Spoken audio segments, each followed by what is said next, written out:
HMPV virus actually అది చైనాలో, ఆ తర్వాత జపాన్, నెక్స్ట్ మన దేశానికి వ్యాపించింది. సో ఈ రోజే 4 కేసులు నమోదయ్యాయి. ఇది కొంత ఆందోళన కలిగిస్తున్నటువంటి అంశం. ఎందుకంటే ఎంత ఫాస్ట్గా స్ప్రెడ్ అవుతుంది అనేది మనం అర్థం చేసుకోవచ్చు. అట్లాగే ఇప్పుడు నలుగురు కూడా చిన్నారులకే సోకింది. అంటే ఇది ఎక్కువగా వైరస్ కూడా ఐదర్ చిన్నారులకు అంటే పుట్టిన పిల్లల నుంచి 11-12 ఏళ్ల పిల్లలకు, ఆ తర్వాత వృద్ధులకు అండ్ రోగ నిరోధక శక్తి చాలా తక్కువగా ఉన్నటువంటి వాళ్ళకు చాలా తొందరగా సోకుతున్నట్టు నిర్ధారణ అయింది. కాబట్టి హెచ్ఎంపివి వైరస్ పట్ల జాగ్రత్తగా ఉండాల్సిందే అని డాక్టర్స్ అండ్ నిపుణులు కూడా హెచ్చరిస్తూ ఉన్నారు.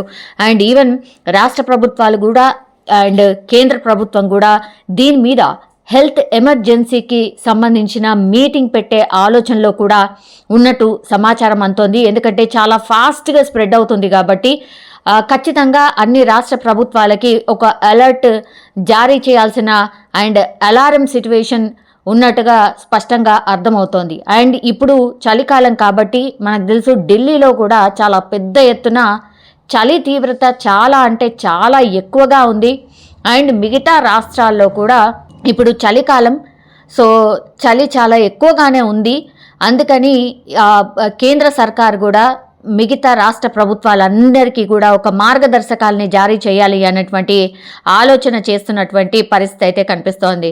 మాస్క్ అయితే ఖచ్చితంగా వేసుకోవాల్సిందే, చేతులను శుభ్రం చేసుకోవాల్సిందే.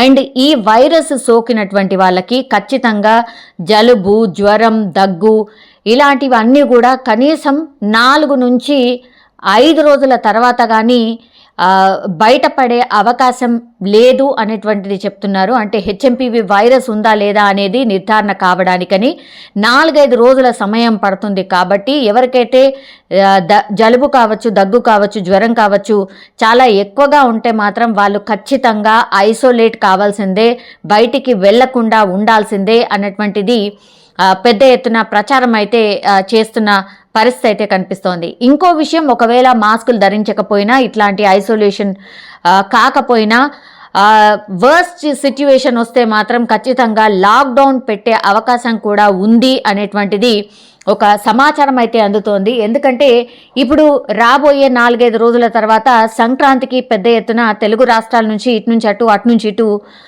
చాలామంది వెళ్తూ వస్తూ ఉంటారు. కాబట్టి ఒకవేళ ఇదే వైరస్ పెద్ద ఎత్తున స్ప్రెడ్ అయితే మాత్రం చాలా కష్టం అయిపోతుంది అన్న ఆలోచన కూడా రాష్ట్ర ప్రభుత్వాలు చేస్తున్నట్టుగా, అంటే మన తెలుగు రాష్ట్రాలు చేస్తున్నటువంటి పరిస్థితి కూడా ఉందని ఒక సమాచారం అయితే అందుతున్న పరిస్థితి. ఒకవేళ అట్లాంటిదే ఉంటే మాత్రం సంక్రాంతి నుంచే లాక్డౌన్ పెట్టే అవకాశం కూడా ఉంటుంది అనేది కూడా ఒక సమాచారం అయితే ఉంది.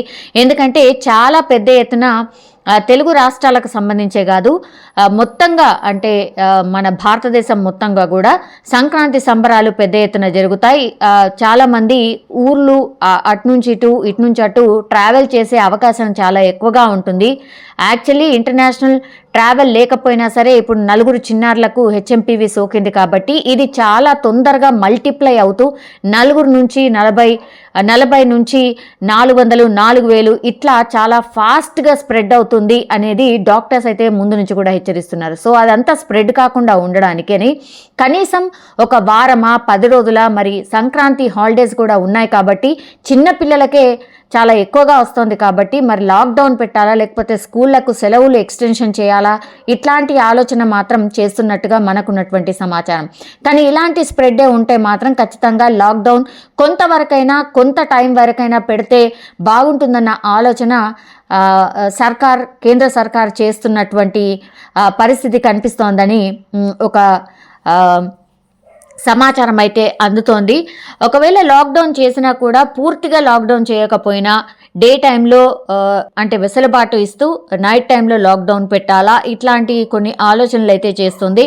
సో ICMR గైడ్ లైన్స్ అతి త్వరలో విడుదల కాబోతున్నాయి. రాష్ట్ర సర్కార్లకు కూడా ఈ గైడ్ లైన్స్ అందబోతున్నాయి. దానికి తగ్గట్టుగానే ఖచ్చితంగా అందరూ గైడ్ లైన్స్ పాటించాల్సిందే.